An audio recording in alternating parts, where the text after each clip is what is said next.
welcome to another episode of Mixology Made Easy.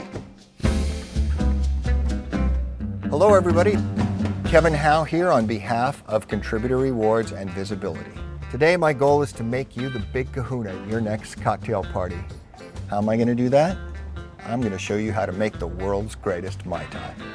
Tiki-inspired cocktails came to the United States in the 1930s. A guy you've probably never heard of named Ernest Gant had been traveling the South Sea Islands for about 3 years and came back with all sorts of great drink recipes. He moved to Hollywood and opened a bar, which he called Don the Beachcombers. He was so enamored with his tiki-inspired creations that he changed his name legally to Don Beachcomber. So maybe you actually have heard of him.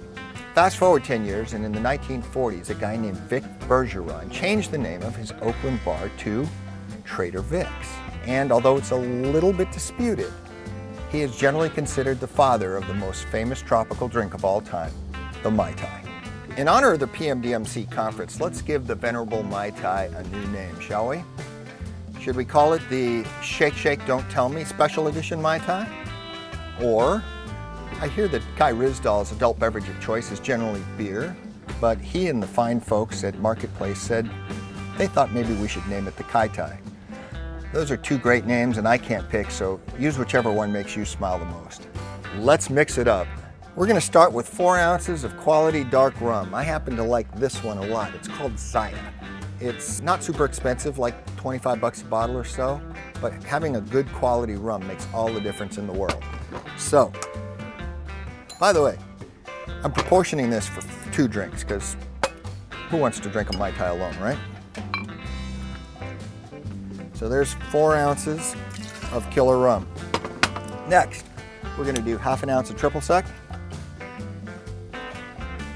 And then we're going to add ½ ounce of orgeat syrup. What is orgeat syrup, you say? Well, you're not alone in not knowing it.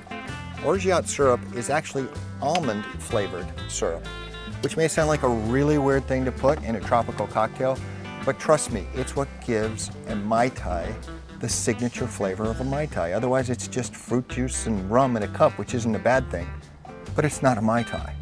Okay, last 2 things. We're gonna do 1 ounce of sweet and sour mix and 1 ounce of orange juice. By the way, you could substitute 2 ounces of pineapple juice for this. They're both wonderful. You can't go wrong with this part.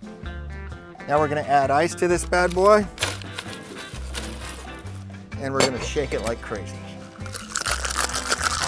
Make it look hard. Shake this sucker like it owes you money.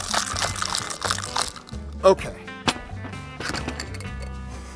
Now, we're going to take our frosty cold beverage, pour it into a tiki cup that is filled to the top with ice. Now, if you don't have a tiki cup, that's okay.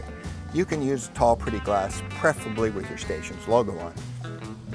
So, I mentioned that this cup was full of ice, which you can see. There's a reason for that.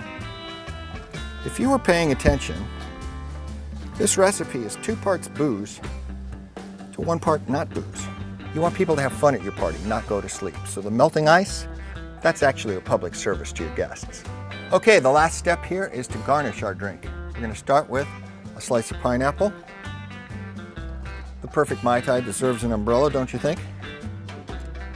And lastly, tropical drinks are the only drinks that I would recommend drinking through a straw. So we're sticking in a silicone straw here because plastic straws are evil. And there you have it, my friends, the delicious Kai Tai, or you may want to call it the Shake Shake Don't Tell Me Special Edition Mai Tai. Either way, it's up to you. I hope you're enjoying these classes. I'm sure enjoying doing them. There's a couple others sprinkled throughout the PMDMC schedule. Come find me. Aloha.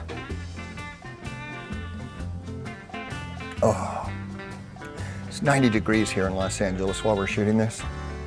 I can't tell you how good that tastes right now.